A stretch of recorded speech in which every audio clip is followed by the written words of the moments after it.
I'm disappointed already. I know me. This story is titled Asset Management, and we're just going to drop into a scene here rather than start at the beginning. Once Ellen learned from the Little White Wedding Chapel's webpage that they had presided over the marriages of Frank Sinatra, Judy Garland, Mickey Rooney, Paul Newman and Joanne Woodward, Michael Jordan, Bruce Willis and Demi Moore, Britney Spears, and Patty Duke twice, her mind was set.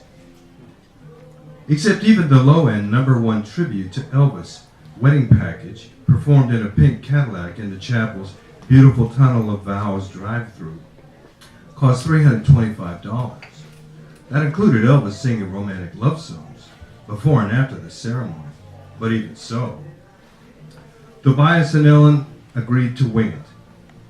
Just the phrase Sin City, whispered by either of them, caused them to drop everything and seek an illicit location where they could make love.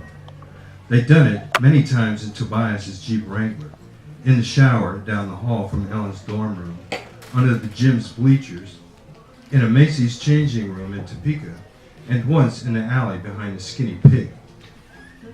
The bloated, middle-aged Elvis impersonator, Justice of the Peace and used car salesman of the month at Budner & Sons Quality Used Cars and Trucks, pulled a flask from his hip pocket, took a swig, wiped his mouth on his sleeve of his unbuttoned to the fly, high-collared, yellow arm-pitted sequin jumpsuit and belts before saying, "You may now kiss your little sweetie pie."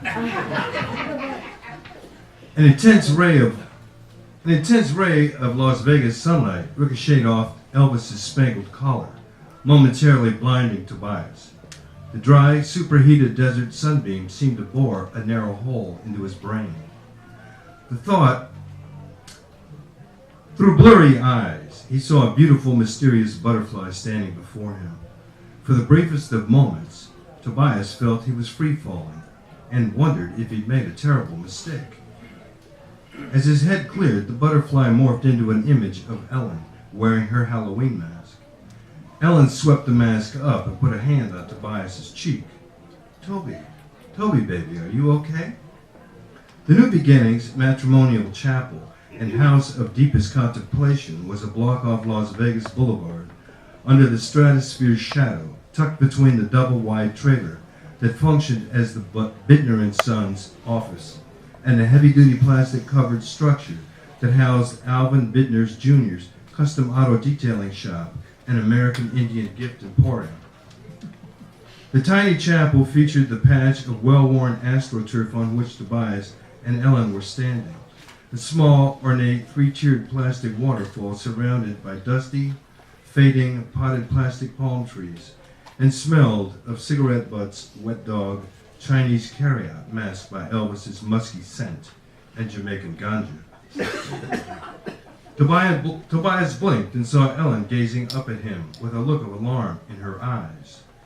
She looked like a frightened little girl trying to cross a busy street, and in that instant, Tobias fell under Ellen's spell once again. He smiled and kissed his unpredictable, vulnerable young bride. Listen, pal, I'm in a bit of a hurry. I'm this close to closing. Elvis put his yellowed, nicotine-stained thumb and index finger together to indicate 1/4 of an inch. A deal on that red Hummer over there. Elvis nodded toward the parking lot. Tobias winked at Ellen when Elvis said Hummer.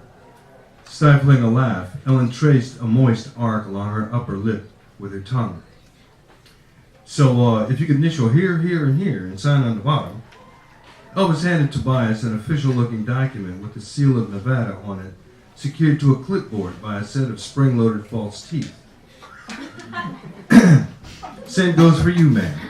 Elvis patted his drooping black pompadour. "So, y'all owe me $150. You got cash, right?"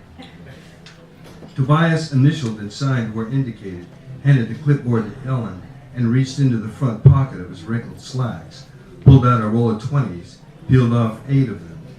"You got a 5 and 5 ones?" Elvis frowned. Love and tender was included. Leave us Las Vegas wasn't. 25% gratuity is recommended. Tobias shrugged. Keep the change.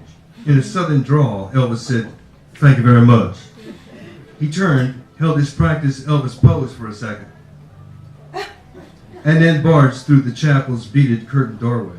Tobias and Ellen watched as Elvis headed toward the two guys, giving the Humvee the once-over the way construction workers admire pretty girls. Thank you.